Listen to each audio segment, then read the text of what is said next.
সকাল, good morning. আবার একটি নতুন দিন, নতুন সকালের শুভেচ্ছা জানাই তোমাদের সবাইকে। তোমরা সবাই নিশ্চয়ই খুব ভালো আছো, সুস্থ আছো, আমিও আছি। আজকে রাখি পূর্ণিমা, খুব শুভ দিন। তোমরা সবাই খুব ভালো থেকো, সুন্দরভাবে দিনটা কাটিও। হাসি মজা, খাওয়া দাওয়া, যাদের রাখি বাঁধার স্কোপ আছে, ভাই আছে ঘরে, দাদা আছে, হ্যাঁ, বা রাখি বাঁধার মতন ভাই দাদারা রয়েছে, তাদেরকে রাখি বাঁধো, তাদেরকে খাওয়াও, খাওয়া দাওয়ার মাধ্যমে চলো। আজকে দিনটি খুব সুন্দরভাবে কাটাও। হ্যাঁ, আমার কাছেও খুব ভালো পবিত্র দিন, ঠাকুরকে স্মরণ করে দিনটি শুরু করছি। তবে আমার কাছে একটি গভীর দুঃখের দিনও বটে। আজকে আমার বাবা গত বছর পরলোক গমন করেছিলেন। তার বয়স হয়েছিল 88 বছর। 88 বছরে চলে গেছেন এবং শেষের দিকটা খুব কষ্ট পাচ্ছিলেন। ঠাকুর চরণে ঠাঁই দিয়েছিলেন আজকের দিনটিতে। ঠাকুর যেন তার আত্মার শান্তি সবসময় বজায় রাখে, তার আত্মা যেন শান্তিতে থাকে, এটাই আমিও প্রার্থনা করি। তোমরাও একটুখানি বলো। বাবা তো, হ্যাঁ, ঠিক আছে, আজকে আর বেশি টানবো না, বুকটা বেঁধে তোমাদের সাথে গুড মর্নিং করছি, ঠিক আছে? বন্ধুরা দেখো, আমার সেকেন্ড রাউন্ডে দুধ চা চাপিয়ে দিয়েছি। দুধ চা হচ্ছে, চায়ের কাপ প্লেট রেডি। হ্যাঁ, মিস্টার ব্রেকফাস্টে চলে এসেছে। প্রথম রাউন্ড তো জানো তোমরা, আমরা মাসির সাথে খাই চা। হ্যাঁ, আজকে দুধ চা শুরু হয়ে গেছে, এবার ছাঁকবো, ছেঁকে আমরা একটু দুজনে বসে খাবো চাটা। দেখো আমাদের চা রেডি হয়ে গেল, দুধ চা। এবার দিয়ে দিই মিস্টার ব্যানার্জিকে। নাও দুধ চা, নাও, বসো, বসে খাও। থ্যাঙ্কস, তো রোজই দিই, আজকে তুমি আসার আগেই বসিয়ে দিয়েছি। আমার যে এখনই আসবে, আমার একটুখানি দুধ চা খাবো খাবো খুব নেশা হয়ে গিয়েছিল। হ্যাঁ, তুমি যদি এখন না ঢুকতে তাহলে কিন্তু আমি আজকে একাই দুধ চাটা খেয়ে নিতাম। সে সকালবেলায় একটুখানি লিকার চা খেয়েছি মাসির সাথে বসে। হ্যাঁ, কাজে কাজে আমার অনেকটা বেলা হয়ে গেল, অনেক কাজকর্ম হয়ে গেল, এখনো তুমি ফিরছো না দেখে আমি দুধ চা বসিয়ে দিলাম। ঢোকার সাথে সাথে তুমি পেয়ে গেলে, তাই থ্যাঙ্কস বললে, তাই তো? ঠিক আছে, খেয়ে না। তাড়াতাড়ি করে রান্নাঘরে ঢুকে পড়লাম। সবজিগুলো সব কেটে নিয়েছি, লাউ জিরি করে কেটে নিয়েছি। হ্যাঁ, লাউয়ের তরকারি হবে, ঘন্ট নিরামিষ, আজকে স্যাটারডে, জানো তো তোমরা আমরা নিরামিষ খাই। আলু ভাজা কেটে নিয়েছি জিরি করে, একটু আলু ভাজা না হলে ভালো লাগে না, একটু আলু ভাজা করব, উচ্ছে সেদ্ধ করব, একটা ঢ্যাঁড়সের তরকারি করব, আর শশা কেটে নিয়েছি। এদিকে ভাত একটু হাফ ডান হয়ে গেছে, টিফিনে করেছি, চিড়ের পোহা করেছি টিফিনে। হ্যাঁ, যে চিড়ের পোহা করেছি টিফিনে, এগুলো এগিয়ে গেছে। এবার আস্তে আস্তে একটা একটা করে বসাবো রান্না। তোমরাও কাজ করতে থাকো, সবাই বসাতে থাকো, একসাথে আমরা সবাই চলতে থাকি, ঠিক আছে? ব্রেকফাস্ট করার পর মিস্টার ব্যানার্জি আবার অফিসে চলে যাচ্ছে, তাও সেই ফোনে কথা বলতে বলতে।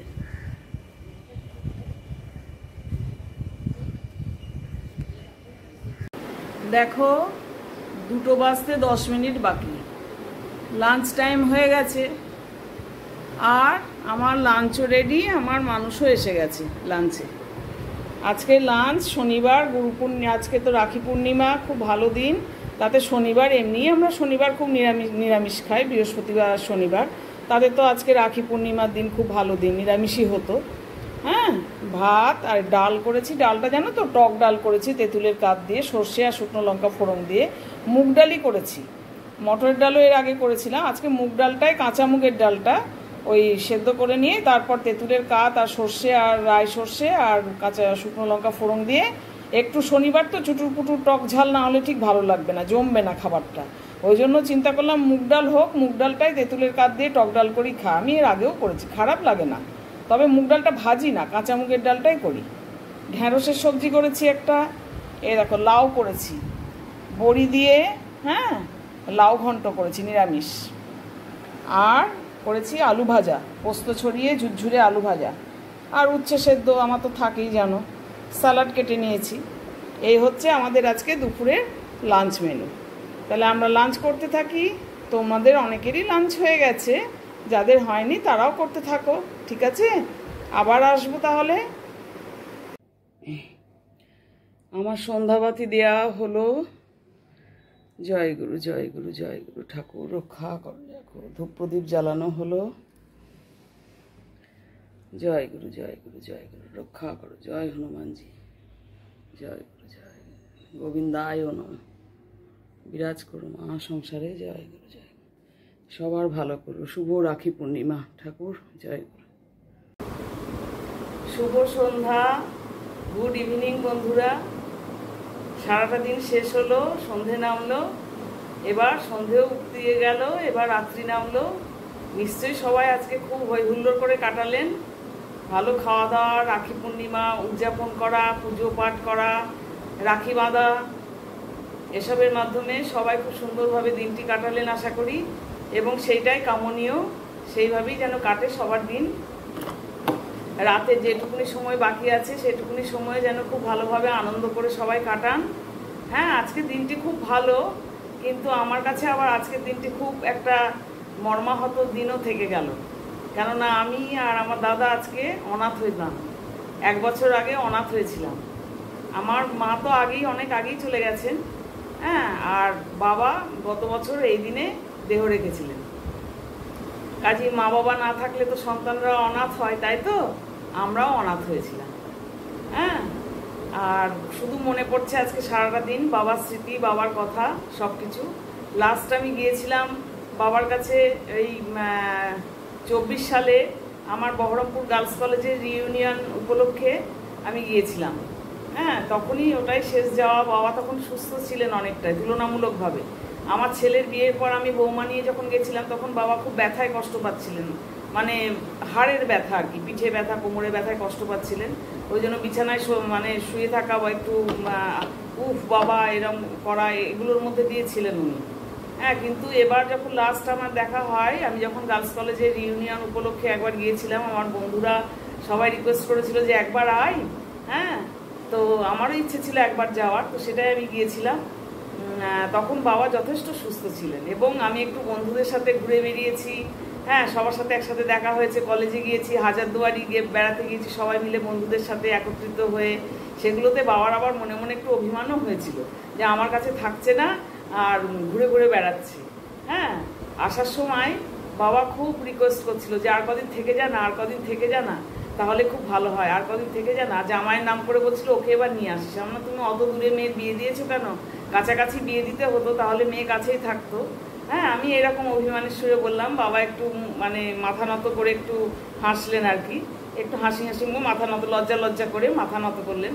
তা বারবার বলছি, জামাইয়ের নাম করেও বলছিলেন। তো সেটা তো আর হবে না, আমি যতদিন বেঁচে থাকবো ততদিনের মতন তো সে পর্ব মিটে গেছে, আর কেউ ডাকার নেই, বলার নেই। হ্যাঁ, তো বাবার কিছু ফটো আমি ফেসবুক থেকে আপলোড করলাম, কয়েকটি জাস্ট শেষের দিকে। খুব একটা ঘাটাঘাটি করতে আমার আর আজকে মন চাইলো না, কিছুই ভালো লাগছিল না সকাল থেকে।